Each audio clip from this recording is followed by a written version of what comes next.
Hello students, आज हम BA part second में भारतीय राज्य व्यवस्था के अंतर्गत कांग्रेस का गांधीवादी काल पढ़ेंगे। यह काल 1919 से 1947 तक माना जाता है। दक्षिणी अफ्रीका में महात्मा गांधी के द्वारा सफल सत्याग्रह आंदोलन चलाए गए थे और इन सत्याग्रह आंदोलन के बाद महात्मा गांधी को वहाँ आशातीत सफलता मिली थी और उसके बाद महात्मा गांधी के द्वारा भारत का रुख किया गया। 1915 में दक्षिण अफ्रीका से महात्मा गांधी भारत आए थे। इस समय तिलक भारतीय राजनीति पर छाए हुए थे। तिलक की मृत्यु के बाद कांग्रेस की बागडोर या कांग्रेस के प्रमुख नेता के रूप में महात्मा गांधी की जो भूमिका है वह अहम हो गई थी। प्रथम महायुद्ध के समय भारत के द्वारा अंग्रेजी साम्राज्य का साथ दिया गया था। इस युद्ध में के बाद भारतीयों की आशाएं धूमिल हो गई थी, क्योंकि भारतीयों को यह लगा था कि युद्ध में जीतने के बाद ब्रिटेन भारत को आज़ादी दे देगा।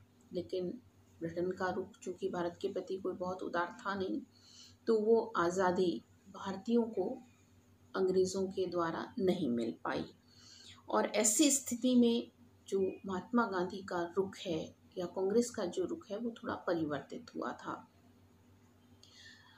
गोखले महात्मा गांधी के राजनीतिक गुरु थे और इस रूप में महात्मा गांधी पर गोखले का बहुत अधिक प्रभाव था। जब भारतीय राजनीति में उन्होंने प्रवेश किया था तो वे गोखले के विचारों से प्रभावित रहे थे और गोखले के विचारों से प्रभावित होकर उनकी जो नीति थी वो तिलक के समान उग्रवादी नहीं उदारवादी थी और उन्होंने आरंभ में कहा कि भाई मैं भारतीय होने के नाते अंग्रेजों के साथ सहयोग की नीति अपनाऊंगा। लेकिन 1920 तक आते आते महात्मा गांधी की जो नीति है वह सहयोग के स्थान पर असहयोग में परिवर्तित हो गई, यानी उन्होंने असहयोगवादी नीति को मान्यता देना शुरू कर दिया और वे अंग्रेजी सरकार के सहयोगी नहीं बल्कि असहयोगी बन गए। महात्मा गांधी के द्वारा सहयोग का रुख क्यों छोड़ा गया, क्यों वे असहयोगी हो गए, इसके कुछ कारण हैं। पहला है शोचनीय आर्थिक स्थिति। ये कारण हम पहले भी देख चुके हैं। जनता की जो आर्थिक स्थिति है वो बहुत खराब थी। यहाँ के कुटीर उद्योग धंधे नष्ट हो चुके थे। आर्थिक दृष्टि से हम विखंडन के दौर से गुजर रहे थे और इस शोचनीय आर्थिक स्थिति से उबारने का कोई प्रयास ब्रिटिश सरकार के द्वारा नहीं किया जा रहा था। तो ऐसे समय में गांधी को लगा कि हम सहयोगी बनकर कुछ हासिल नहीं कर पाएंगे। प्लेग और अकाल, भारत में प्लेग और अकाल की स्थिति आई। सरकार को चाहिए था कि वो महामारी से पीड़ित लोगों को सहायता उपलब्ध कराती, अकाल से लोगों को मुक्त करने के लिए या भूखे लोगों को खाद्यान्न उपलब्ध कराती, लेकिन अंग्रेजी सरकार के द्वारा ऐसा नहीं किया गया और परिणाम स्वरूप महात्मा गांधी ने सहयोग को छोड़कर असहयोग को अपनाया, भर्ती और वसूली में ज्यादती। प्रथम महायुद्ध के दौरान जो सेना में भर्ती हुई, उस भर्ती में बहुत अधिक अमानवीय ब्रिटिश सरकार के द्वारा अपनाया गया या ब्रिटिश सरकार ने बहुत ज़बरदस्ती की और यह माना कि हर परिवार से एक व्यक्ति को सेना में शामिल होना ही होगा। साथ ही साथ जो वसूली यानी ऋण लेने के लिए जो वसूली भारतीयों से की जाती थी, उसके प्रति भी भारतीयों के प्रति जो व्यवहार था वो अंग्रेजी सरकार का बहुत खराब था। नेक्स्ट है मॉन्टेस्क्यू चेम्सफोर्ड सुधारों के प्रति असंतोष। 1919 में एक सुधार योजना अंग्रेज लाए थे, 1919 का भारतीय शासन सुधार अधिनियम। इसमें भी उन्होंने यानी अंग्रेजी सत्ता ने भारतीयों के प्रति उदार रुख नहीं अपनाया था। किसी तरह की कोई उत्तरदायी सरकार की स्थापना यहाँ उनके द्वारा नहीं की गई थी। सरकारी दमन चक्र, सरकार के द्वारा अपनी बात मनवाने के लिए या दूसरे रूप में हम कहें कि हमारे यहाँ जो आंदोलन हो रहा था उस आंदोलन को कुचलने के लिए दमनात्मक नीति अपनाई गई, जो कि बहुत अधिक गलत थी। छटनी की नीति, जिस तरीके से भर्ती की गई थी जबरन, जब उन्हें ज़रूरत थी सेना की, और जब उन्हें सेना की ज़रूरत नहीं रही तो उनकी छटनी कर दी गई। लगा कि इन सैनिकों को ज़बरदस्ती वेतन आदि देना पड़ेगा। तो ऐसे समय में द्वितीय महायुद्ध समाप्त होने के बाद जो छटनी की नीति अपनाई गई वो भी पूरी तरह से अनुचित थी। यानी प्रथम महायुद्ध के बाद 1919 के बाद जब महायुद्ध खत्म होने की स्थिति आई तो एक तरह से प्रथम महायुद्ध की समाप्ति के बाद बहुत जल्दी से छटनी की गई जो कि अनुचित थी। रॉलेट एक्ट, भारत में अंग्रेजों के द्वारा जो सुधार योजना अपनाई गई उसके विरुद्ध भारत में प्रतिक्रिया की गई थी और उस प्रतिक्रिया के स्वरूप रॉलेट की अध्यक्षता में यहाँ पर एक कमेटी भेजी गई। सर सिडनी रॉलेट के अध्यक्षता में उन्होंने जो सुझाव दिया वे सुझाव भी भारतीयों को नामंजूर थे। इस एक्ट का भी बहुत अधिक विरोध किया गया और महात्मा गांधी ने माना कि मुझे अंतःकरण से दुख है कि अंग्रेजी सरकार हमारे विरुद्ध अनीति की नीति को अपना रही है। जलियांवाला बाग हत्याकांड, यह हत्याकांड एक दुखद हत्याकांड है जो कि रॉलेट एक्ट के विरोध में ही हुआ था। 6 अप्रैल को पूरे भारत में हड़ताल हुई। 10 अप्रैल 1919 को महात्मा गांधी जब पंजाब जाने वाले थे तो उन पर रोक लगा दी गई और फिर वहाँ के जो लोकप्रिय नेता थे उन नेताओं को पकड़ लिया गया। 13 अप्रैल 1919 के दिन बैसाखी का दिन था ये। इस दिन जलियांवाला बाग में कुछ लोग जो निहत्थे थे वे एक सभा के लिए एकत्र हुए। उनके पास कोई हथियार नहीं थे और वो वहाँ पर एकत्र हुए। जनरल डायर के द्वारा बेरहमी से उन बेकसूर और निहत्थे भारतीयों को गोली से छलनी कर दिया गया और जब जांच की गई तो यह कहा गया कि जनरल डायर ने कोई गलत काम नहीं किया। डायर का जो काम था वो ब्रिटिश साम्राज्य के रक्षक के रूप में था, यानी कि एक व्यक्ति जिसने अमानवीयता से इतने लोगों को मार दिया उसको सजा देने की बजाय जो ब्रिटिश कंपनी थी उस कंपनी ने, बल्कि ब्रिटिश सरकार ने उनको पुरस्कृत ही किया, उनका सम्मान ही किया और इससे भी जो महात्मा गांधी की नीति थी वो सहयोगी से असहयोगी बन गई। तो इस तरह से ये कुछ ऐसे कारण थे जिनके कारण महात्मा गांधी ने सहयोग का रुख छोड़कर असहयोग की नीति अपनाई। महात्मा गांधी के नेतृत्व में बहुत से आंदोलन चले और उन आंदोलनों ने ही भारत की स्वतंत्रता की नींव रखी। पहला आंदोलन है असहयोग आंदोलन। सितंबर 1920 में कांग्रेस का अधिवेशन कलकत्ता में हुआ। महात्मा गांधी ने संकट की घड़ी में हिंदू मुस्लिम एकता की बात की। महात्मा गांधी ने यह कहा कि हमें एक प्रगतिशील अहिंसात्मक असहयोग की नीति को अपनाना चाहिए। हमें एक ऐसी नीति का अनुसरण करना चाहिए कि हम अंग्रेजी सरकार के प्रति असहयोगात्मक रुख को अपनाएं और उन्होंने इस तरह का प्रस्ताव अंग्रेजों के सामने रखा। महात्मा गांधी ने कहा अंग्रेजी सरकार शैतान है और हम उस सरकार के साथ सहयोग नहीं कर सकते।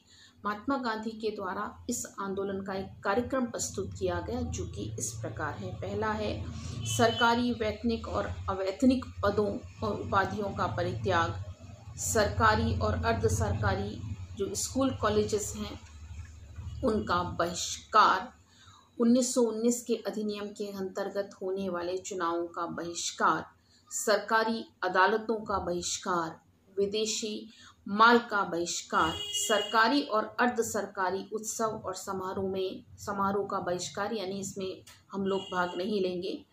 तो इस तरह से ये एक सकारात्मक कार्यक्रम महात्मा गांधी ने स्वीकार किया। इसके अलावा यह भी कहा कि हम राष्ट्रीय स्कूल कॉलेज की स्थापना करेंगे, पारस्परिक विवाद को खत्म करने के लिए निजी पंचायतों का प्रयोग करेंगे, स्वदेशी का प्रसार करेंगे, हथकरघा और बुनाई हमारे द्वारा स्वीकार की जाएगी। यानी कि हम अगर नकारात्मक कार्य करते हैं, अगर हम असहयोग करते हैं कि हम स्कूल कॉलेज छोड़ रहे हैं, हम दवाइयाँ नहीं खा रहे हम विदेशी कपड़े नहीं पहन रहे, तो हम सकारात्मक कार्य करेंगे। हम अपने यहाँ निर्मित दवाइयों का प्रयोग करेंगे, हम अपने यहाँ निर्मित स्कूल कॉलेज में पढ़ेंगे, हम अपने यहाँ निर्मित जो कपड़ा है उसका प्रयोग करेंगे। तो ये सकारात्मक कार्यक्रम भी अपनाया। इस आंदोलन का सूत्रपात के लिए सबसे पहले महात्मा गांधी ने अपनी सर की उपाधि वापस कर दी।